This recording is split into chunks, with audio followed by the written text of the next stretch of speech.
Well, everybody, we are live for our cultural warfare today, which is really more of a Media Moses special, right? This is our first anniversary special. We've never done this kind of thing before. So we have my wife here right next to me, and normally she's on the other end of the spaces. So this is working quite well. And so I don't know if I'm doing this correctly. I guess we'll find out later if the YouTube Live worked or not. But spaces should be working, and my recording looks fine. So we'll just go for it. The music is awesome. Yes, this is White Bat Audio, of course, which we normally use. So now we can... I was going to say, is it a little too awesome? I was going to turn that up before, but it's so awesome. That was our intro music. So here we are. This is Cultural Warfare with Jon Croft, and I'm Jon Croft, and this is Rebecca. Yeah, I'm Rebecca Croft. And you're well lit because you have our iPad, which has all the stuff we're going to talk about. But you can follow along if you happen to go to MediaMoses.com, because our article, which is entitled The July 2024 Monthly Address and First Anniversary Special. So this is special because we've never done this before.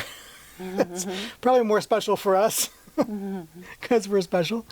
And so what does it say there? Well, let me what read, are we starting with? Let me go ahead and read it. We finally made it to a year of official Media Moses content for you for free. For you, our subscribers, you get far more, including the option to comment, the behind-the-scenes view of what's going on, and access to the larger Think Piece articles that others only get during Thanksgiving. Thanksgiving.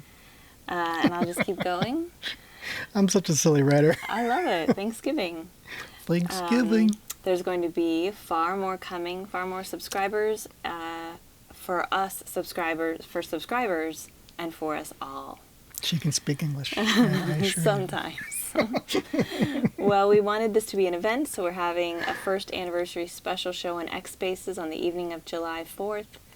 Hey, that's right now. That's now. That's now. We don't have to. What was the last thing you said before the... the Think Pieces. What you were saying was we're going to have much more for people, right? More. So we're going to have more this year coming. This is not going to just be the same thing, because basically what we've been doing is we've been starting our online content, which is like shows, video content where we talk about stuff, talk about relevant issues. What I wanted to do was get out of the way a lot of evergreen stuff, which evergreen content is stuff that's always relevant. It's very broad topic stuff. So it's about the culture in general. And I wanted to get past a lot of that stuff first. So that way, if you go back to my back catalog of information, the information is going to still be relevant, right? It's not going to be old stuff that you can't revisit and it's boring and useless. No, that stuff will always be relevant. And a lot of the reason I did that, a lot of you don't know this, by the way, but some of the subscribers at Media Moses probably know this because they read my stuff. But the reason I did that is because I'm actually writing my book with a lot of that content. So a lot of that content about culture and why culture is the way it is and why people don't understand culture and what do we have to do about culture, a lot of that is like from my book. Nice. And so the way I am, and of course Rebecca knows this, a lot of people don't know this about me, I'm a talker. So this means that, like, that might sound like I'm a radio guy. That's not what I mean. What I mean is I think by talking first and thinking later. Right? So this is my family. We're very much this way. We think after we say stuff, you know? And so instead of like seeing that as a negative, right, which you could definitely see as a negative, instead of seeing that as a negative, I try to use it in a positive way, which means we have conversations, me and my wife, and then later I go, oh, that's what that meant. And oh, I think I'm better defining this idea. And so I'll say a bunch of foolish stuff And then later, this is helping me refine my ideas. And she knows this, so she knows I'm going to say dumb stuff. And that's fine because she knows my process, right? And so now you guys can know my process, which is to talk a bunch of talk, right? And then later on, some of this talk actually becomes useful. So I go back and I listen to my stuff and I go, oh, this wasn't so good. But this other thing, there's something there and I want to refine on that idea. And so then I've got a recording. Now I can always go back to it. And so instead of us just having conversations, which is already great, like I love doing that. But instead of just doing that, I thought, hey, this recording, if we record our conversations, it's so much more useful to me because not only do I get to hear your beautiful voice, and now we have video, beautiful. So not only do I have that, right, but I also can like refine my ideas later on. So that's a lot of the reason I did that. So Cultural Warfare starts out with a lot of evergreen content. As we go on, like I'll hit a wall where it's like, okay, this is not going to be as useful, right? Because I've already talked about this. We've already handled a lot of this subject, right? And we've refined it well enough to where we're getting there. You know, I try to have an episode about a particular subject that has to be dealt with before I move on, right? And so that's why I do that. But we'll get to a point eventually where, like I say, there's going to be more content, right? Well, Cultural Warfare is going to change as a show. We're also going to start another show called Media Moses Weekly. And many of you who don't know, right, Media Moses Weekly right now is an article I put out every week or every other week where it's about what articles we've been talking about on Media Moses. And it's also has my show on there as well. So we talk about what we're talking about. It's kind of like the best of Media Moses for this week. That's what it's meant to be. So if you're a subscriber or you're someone who doesn't show up to Media Moses every day, that's okay. We understand. You know, like I don't show up to a lot of these other sites every day.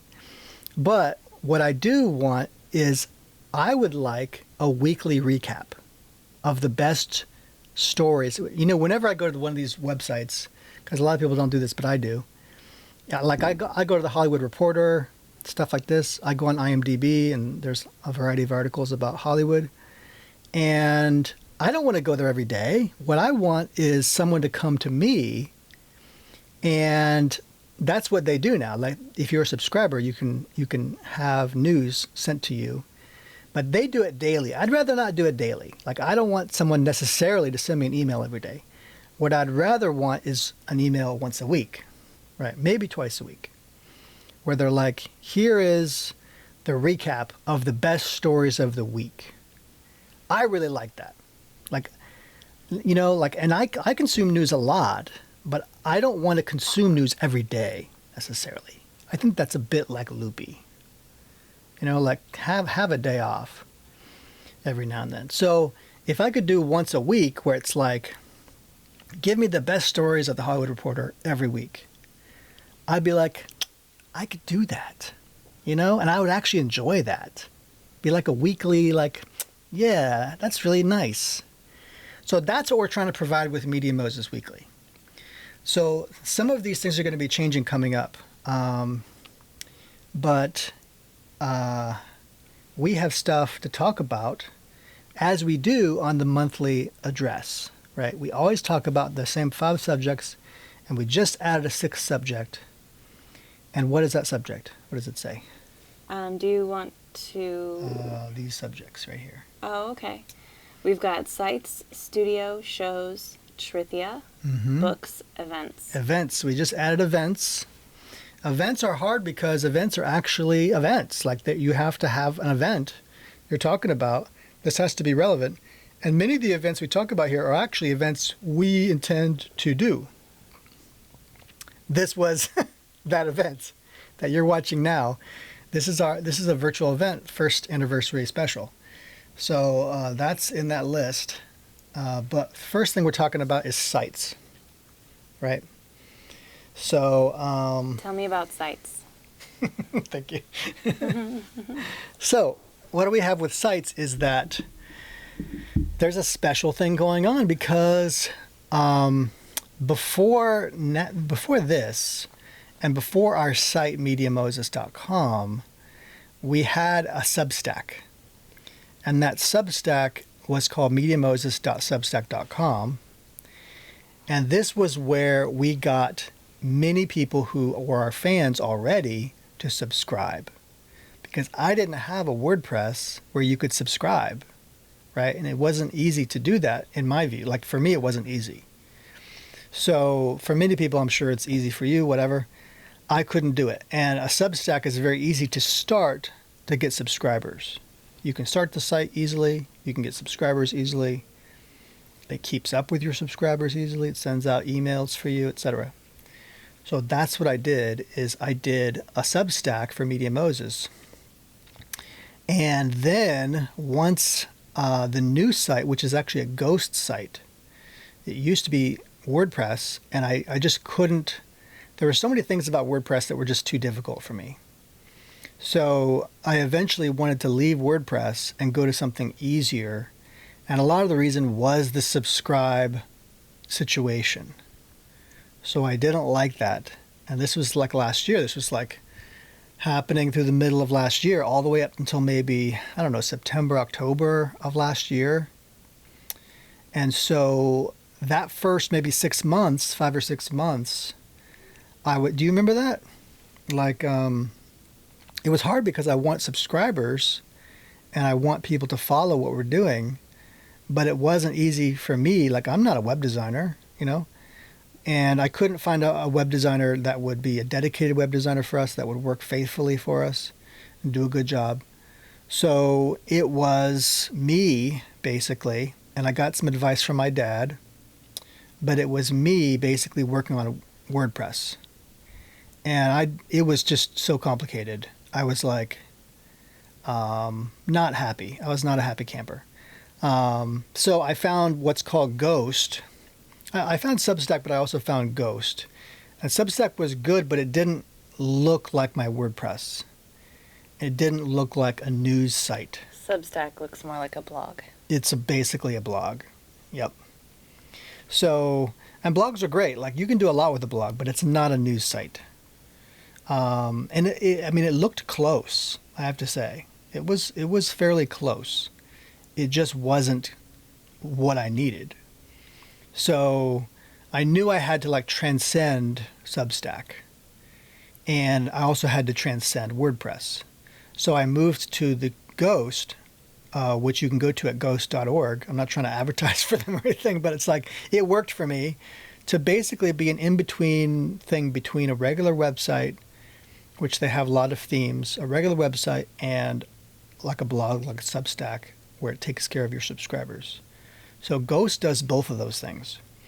And it's true that they don't have unlimited themes. They don't have as much as WordPress with options, but this was the decision, you know? And so I found a good theme. I moved over to Ghost. Everything was very smooth. And then I transitioned all my subscribers from Media Moses Substack to Ghost. And so this is like the story of how Media Moses has been going for the year, basically. Yeah. And yeah, go ahead. No, I'm just following. I'm following you. Thank you. So what we're doing with sites now, right? MediaMoses.com is our dedicated site. It's our public site. It's our business site. It's what we do. I put out articles there. I try to put out articles every day. I can't always do that every day. But I had the Substack sitting there. MediaMosesSubstack.com sitting there. It said, last article on Substack, made it look like it was basically closed out. But I didn't close it out because I thought, well, maybe I can do something with this URL. I don't know. So I left it there. And then I started what's called the Trithia Film Substack. And this was kind of like my little secret project. I wasn't going to tell anybody. And the reason I wasn't telling anybody is because I wasn't sure how I was going to do it. I was like, I want a website that's free, basically, but it can do everything I need it to do to have a film website. And so I was like, I was working on, what was it called? System.io. And they're a free website builder. But there was just some things about it that seemed a little clunky. Not like, I mean, it's free, right? So you expect some of that. But it was a little hard to, because I'm basically super daft on this stuff. So it has to be very easy for me. And so nothing wrong with system. But then I was like, it's like I realized, like, oh, I have this Substack. What am I going to do with that Substack? And then I was like, why don't I just make another Substack? It's so easy. It's free. And it's not like I'm going to be worried about subscriber income. Like, I just basically want to start this other site for my film projects. And film projects, I mean, you really don't need more than a blog. That's really what you need. So I started trithiafilm.substack.com. And then while I was working on that, I was like, well, what am I going to do with this Media Moses Substack? I don't know. Who cares? Whatever. It wasn't super important. And then I was like, wait, I'm doing a first anniversary special. Maybe I should do something with this Media Moses that's special to subscribers or special for my fans. Something where I can put special content, and that was just a thought. And then I was like, wait a second. I've been putting a lot of stuff out here that's really just corporate information. It's not really for the public. A lot of it was that I wanted people to know what we're doing, right? I wanted it to be above board. I wanted everyone to know, if they were curious, what Media Moses is planning. Like, we don't really have employees. Like, it's just me, and I basically sometimes get a writer, So there's not a lot going on, except we have a lot of plans. So this is all planning. And so I thought, well, I'll use it as a private corporate website, and that's perfect for a blog. You're just informing people. So now I have 3 websites. I had one that wasn't being used, and now I have 3 websites. I have MediaMoses.com, I have MediaMoses.substack.com, and I have TrithiaFilm.substack.com. And so, these Substacks are great. I might even start another one for my film networking group. And I like Substack because it updates people very well. You make me want to start a Substack. Yeah, I mean, it's pretty easy. There's even a growing community on Substack of people. It's almost like a growing little social media thing. Awesome. Which sometimes is awesome, and sometimes you're like, now I'm going to get notified for everything. But so that's what we're doing with our sites. I wonder if there's anything I missed on there. I don't think so. It's a place I want you to feel home at. That's great. Yes, I did mention that I might do something for Film Bar Mondays eventually, but I'm not sure. Yeah, I think you covered it with cool. With the stacks. What can you tell me about the studio? Well, not a lot, because the studio is basically we're trying to do more live video like we're doing now, right? And I want to do Rumble Studio. I want to do more of these live streaming things. And when I was just trying to work with OBS and trying to work with stuff like this, live streaming software, it was very difficult for me. I was trying to work with Discord and OBS, and it just wasn't being explained to me, whether it was a video or whatever. It wasn't being explained to me in a way I could understand. And it was very technical. So, this is the pipeline here, trying to get through my brain here, and it doesn't always fit. So we're not quite there yet, but Yeah, like I say in my article, this is why I started at X Spaces, because it was easy. I mean, it was easy for me to start a live recording on Spaces. It was just all audio. So they actually have a thing where you can record video on it, but I'm just not as interested in that because I prefer my video to be really high quality. And so what the system I've got now seems to be pretty good. So What about our shows? yeah, so our shows, well, this one, Cultural Warfare, right? This has been the flagship show, and the show is going well. It's going to change as we go along. I mentioned, I mentioned how I started out doing Evergreen, and then I plan to do in the future. I plan to do more news reaction videos. I plan to do like more talks between us and more video. And then I also plan to start Media Moses Weekly as a show, not just as an article that's the best of Media Moses this week, but also as a show, which is the best of Media Moses this week.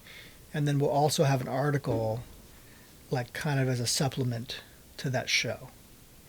So you could watch the show or you could read the article. And I like those kinds of things because some people like reading articles. But that'll basically be like an official Media Moses show where it's like, no, we're Media Moses. This is what we do. And I've been trying to work up to that because I want it to be a little bit better quality. I don't know how I'm going to do that, frankly. I'm shooting in my bedroom, essentially, which is fine. And a lot of people do this. So I don't feel that weird about it, but it's. So the shorts were doing well. The reels. Shorts.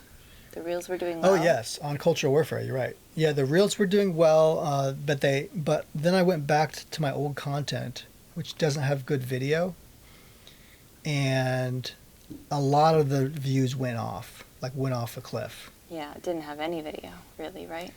Well, it did, but it was video that was basically looked all the same. Yeah. Every it didn't have a human frame face. was just like, yeah, there's no human face, there's nothing moving. And so I think I found the part on the algorithm that says no. Yeah. No, don't do this. So I got like no views. Mm-hmm. And I didn't, like, a lot of times I'll just do stuff like this and I just don't care. I'm just going to do this. Yeah, it's an experiment. Whatever. I'll see what happens. And I've had to finish that out. Like, I think I had 11 reels cut, and I just put up my last reel today of that series of shorts. So they didn't do well. I think one of them did get up to 100 and something, which is, the others were like 2 views. I mean, they were just like terrible. So one of them did break away a little bit and went up to 100. But that's cool. Most of them were just like, I mean, it's nothing like the other shorts, which were like 400 views. But I mean, I want to, obviously we need to get past this kind of glass ceiling. And it's going to be really hard to do that unless some of our fans get like liking, sharing, commenting. Stuff like this will really boost the algorithm a lot. And I just hate telling people to do that. I really hate doing that. But I probably need to anyway. So I'm probably just going to get one of those I'm just going to edit in the video or whatever. Subscribe, whatever. Yeah. I don't know. With a little... Yeah, bing. Little silly little thing.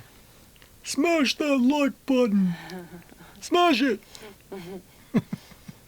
You want to tell us some more about Trithia Film? Oh, I would love to. This is my favorite stuff because, I mean, I'm a filmmaker at heart. This is really what I do.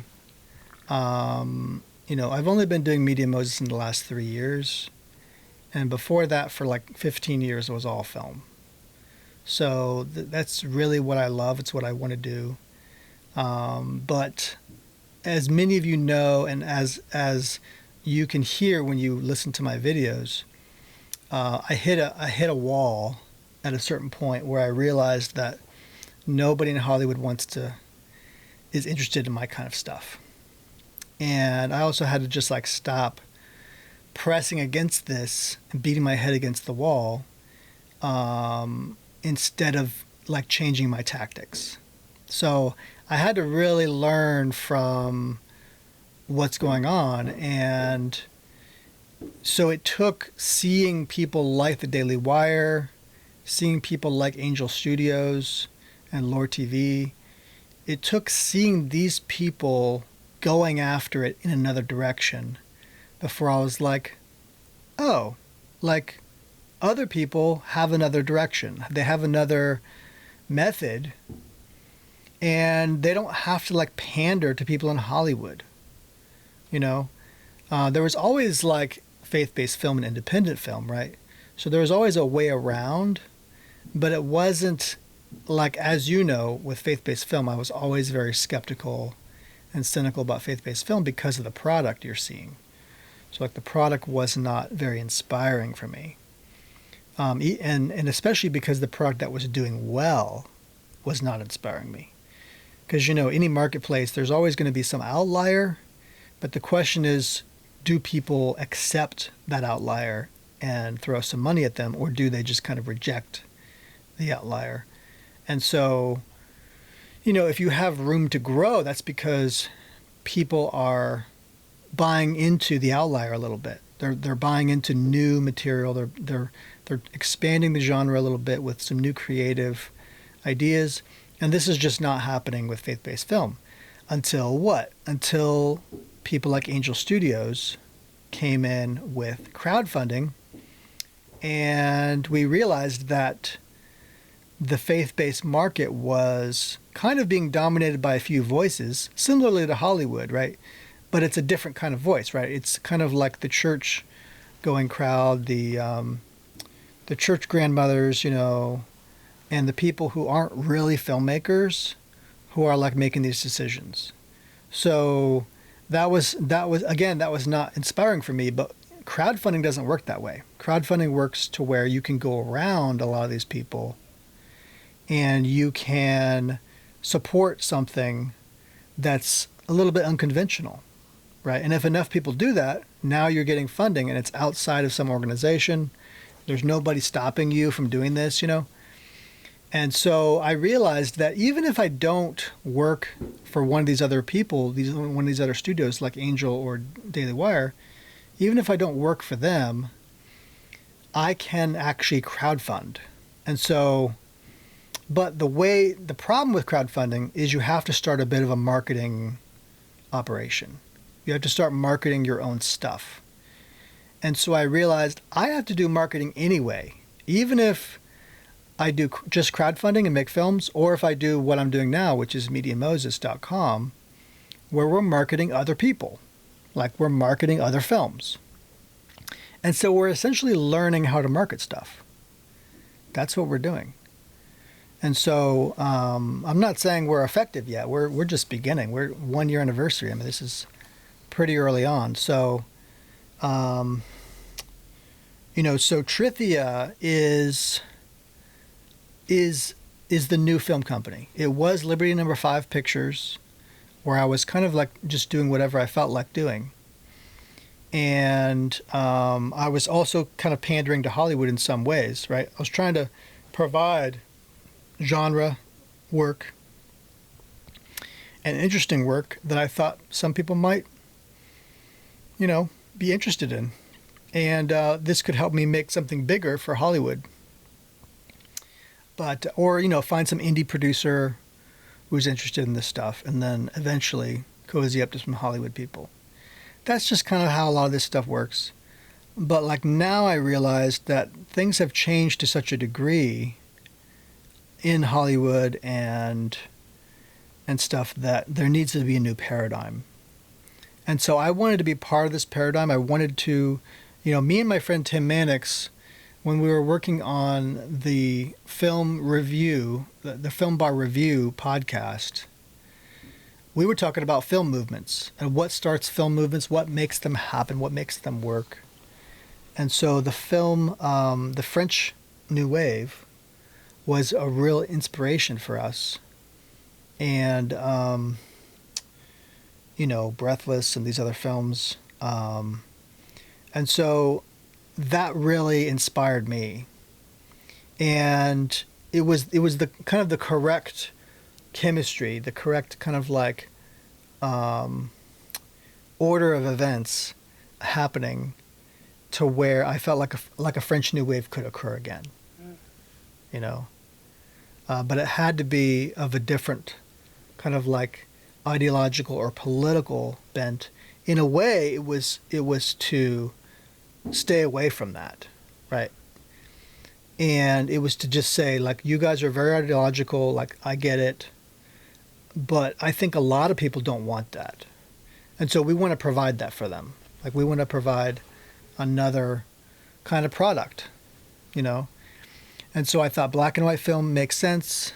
It's fresh, It's easy to shoot on a street corner. You don't have to worry about color palettes,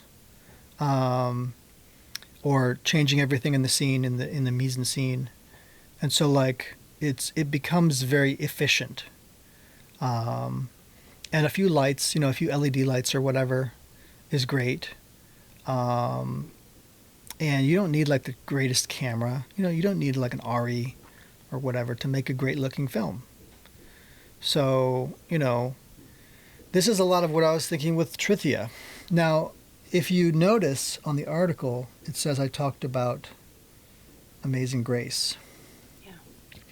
Amazing Grace reminded me, I just saw this recently. I think it was Saturday, right? Saturday night. The film Amazing Grace. Yeah. Amazing Grace is about the abolition movement to abolish slavery in the UK, right, during the mid-1800s. And so early to mid-1800s. So William Wilberforce, right, is a very inspiring story. And you get to see the difficulty that these people go through trying to eliminate slavery, and it takes them years, it takes them like 2 decades, I think, to go through this. But it reminded me that the UK evangelicals who cared about abolition, they believed in changing culture. They didn't just believe in changing the law. They knew that changing the culture was the way to change the law. They understood that. And they were making artistic projects that were talking to this social issue, right? They were speaking to people in power, but they were also speaking to just regular people and trying to change minds and hearts, right? And so they were being very inspiring. And this is kind of the direction we're headed. So we want to do stuff like this. We believe about, we're abolitionists, So we still believe in that. And we think that there's things like human trafficking. There's real social issues in the world that need to be tackled. And so, I have 2 short movies, Will and Nell, which when they combine forces, they become well. I know it's silly. But like these 2 shorts are about human trafficking. And so, that's one of the projects we're working on. And we're also working on a black and white art house faith-based film. So that's also what Trithia is working on, because we want to challenge the faith-based community to accept art house kind of films, to like think about them as valuable and worthy cinema. It's almost like the faith-based community saying, hey, if you're not going to champion cinema in Hollywood, maybe we will. Like maybe we're going to champion it. So I don't know if it's going to be a good film, but like I want it to be, and I think it can be. So that's what that's Amazing Grace inspired me, kind of reignited some passion in me to be like, this is what we have to do, Yeah. you know? Yeah, so tell me about books. How are things progressing with books? Very well. I mentioned before that doing things the way I did on Cultural Warfare with evergreen content was about writing that book. Mm-hmm. So I'm going to get a moment once I do. See, I haven't even gone back over these episodes well enough to start defining it yet. I have a little bit, but like not like I went through the first 2 episodes and I was like, oh, this is good stuff, and I started breaking it down, and then I ended up cutting them into what you see right now, to where the segments and the reels are from the first episode. But I hadn't had a chance to dig down even further to make it like to turn it into prose of some kind. I haven't gotten to that stage yet. But yeah, one thing I found out was I should use Canva.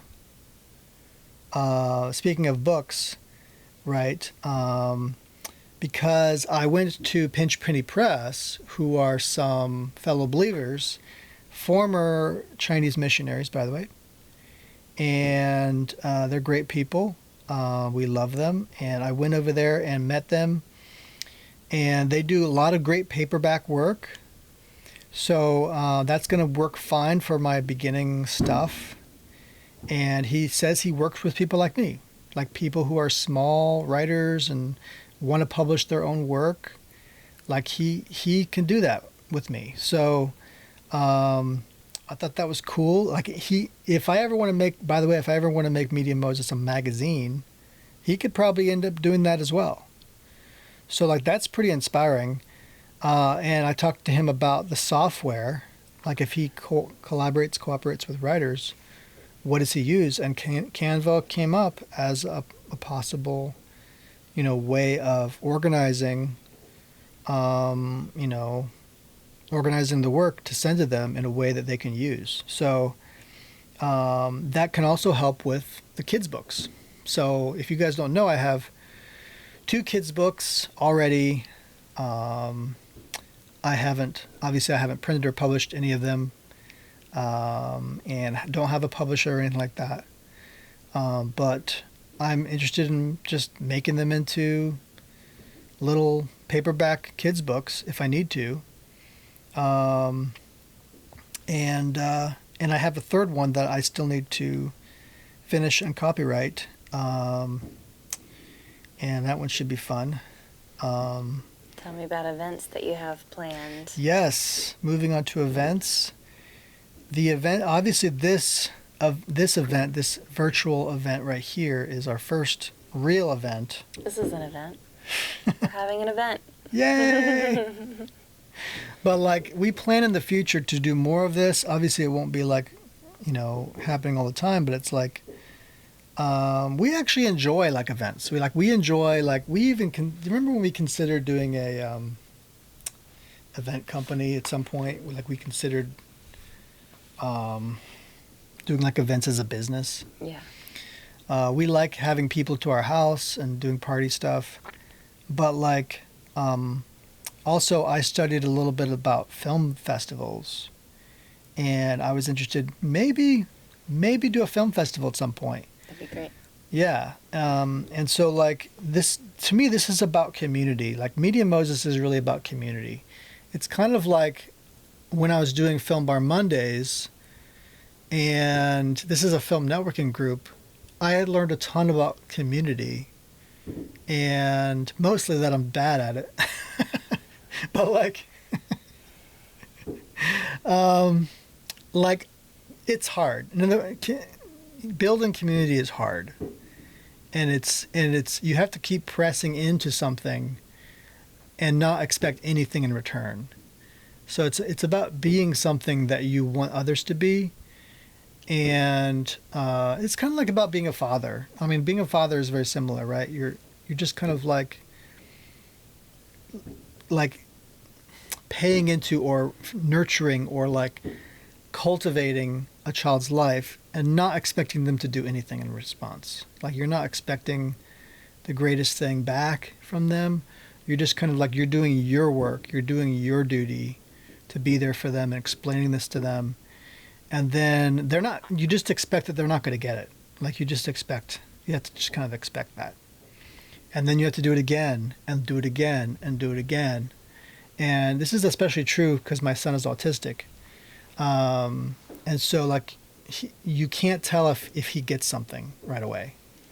Like if you're explaining some concept to him, you often just can't tell if he's listening or if he knows what you're talking about because he's not communicating back with you in a way that a normal person would do. So like you just kind of have to expect that he got something from it, but you don't know what. And then he'll always surprise you later that he remembered something that you said. And sometimes he actually has a very great memory. But like this is kind of like community, right? Like there's people who really get it and you just don't know who's getting it and who's not getting it. There's not a lot of communication back with you. If there is communication, it's often like not friendly. Or people like constantly challenging you, like when I was running Film Bar Mondays, there was always someone who was like, what is this about? Like I've been talking about it for like 2 years and people are like, what is this about? How does this work? When is your next meeting? When is your next meeting? It's Film Bar Mondays. It's every single Monday. People are like, when is your next meeting? I'm just like, I love you. I just love it. It's that's what we're talking about. So it's like, don't expect them to get it. And, expect that people are just not going to do the work to learn it themselves. And they're going to expect you to do that work for them. So, that's just kind of how it goes. Well, that kind of is events. You really have to make it easy for people. You have to... Super easy. Hand it to them. Yeah. Like, every detail is just clear. Right. Make it so that there's like no reason that they can't come. And if there is a reason, it's not anything you did. Like, you made it super easy for them to come. Yes. But for whatever reason, they didn't come. So. And one great thing is when you have a reference point, you always have a reference point that's really easy to get to. So you're always like, refer to this thing I sent out. Like just refer to this, and then get back to me. And if you put everything on that brochure or whatever it is, website, then they shouldn't even be getting back to you. Like they have all the information that they need. So it's like, make sure you do your best to make the information clear and understandable, and people understand what it's about, like why you're there. That stuff too, a lot of people miss that stuff. Like why you're doing this, right? That was another thing I got with Film Bar. It's like a lot of people are like, why are you doing this?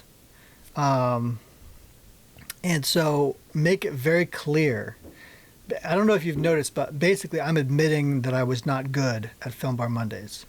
So, but in me not being good at it, it taught me a lot on how to be better at these kinds of things. And so it's like I want to go another go. I want to make another go at it and see if I can do better this time. But it's not just for Film Bar, right? It's for I am getting back into Film Bar, but it's also other stuff. Like it's also potentially stuff like fashion design events, stuff like film festival events, stuff like concert events, and screenings, things like this. And of course, a lot of the reason I want to do these things is so I can have interviews. And because that creates content for Media Moses. Talk a little bit about Creator Coffee Bar. Oh, yeah. Thank you. Creator Coffee Bar is a beginning point for me to bring back Film Bar Mondays. So it's basically a core group, Film Bar Mondays people, or a core group of creators. And so I'm saying creators because I don't want people to just come just because they're interested in film. I want them to come because they're a creator. They want to create. They're an artist of some kind, and they also understand internet stuff. They could be like a YouTube creator.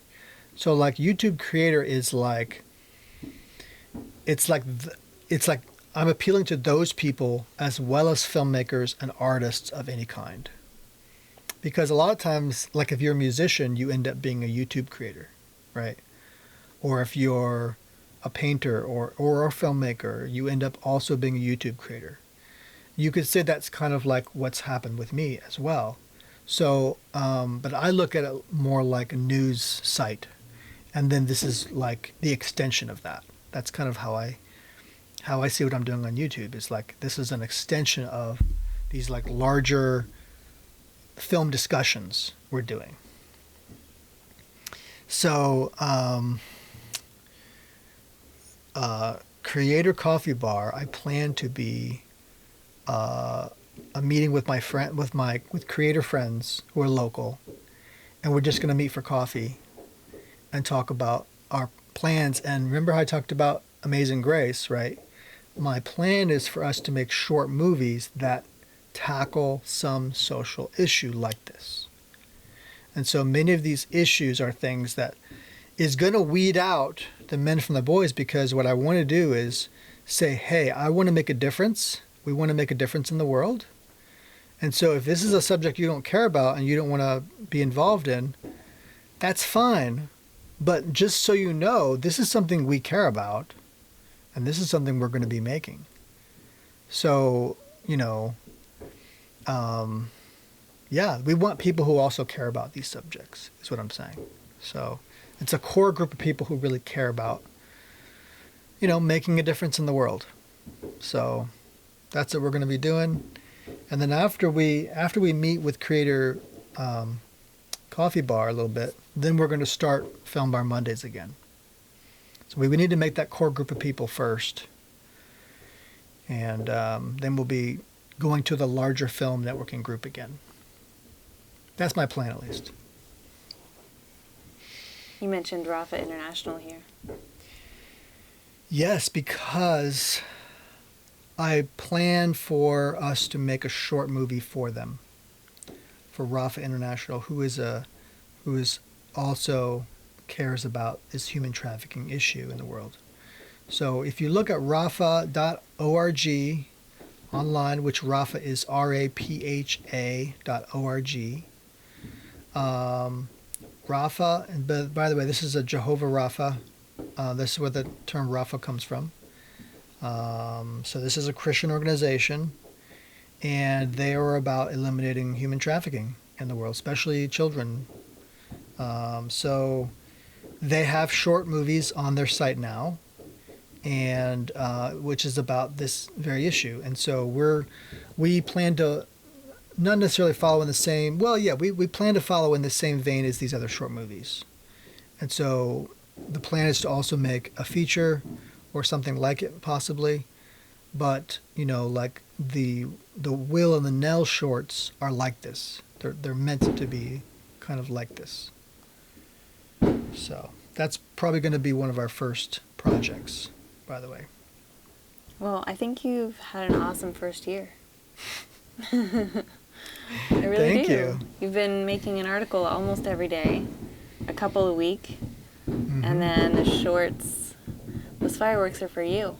I don't know if you can hear the fireworks. It's 4th of July, so they're really loud. Really loud. It's very appropriately timed, isn't it? Yeah.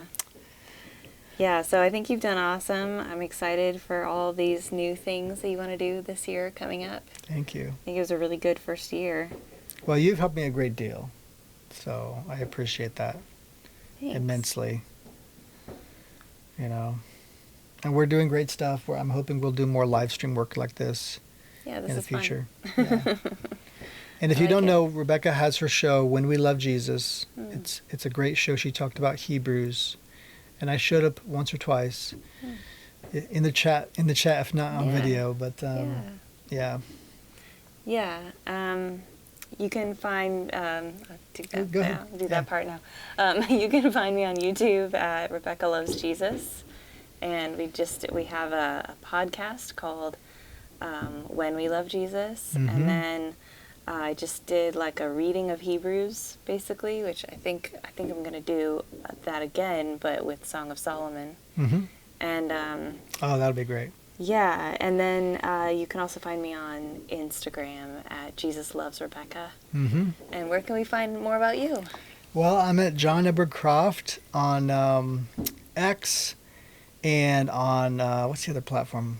On Instagram.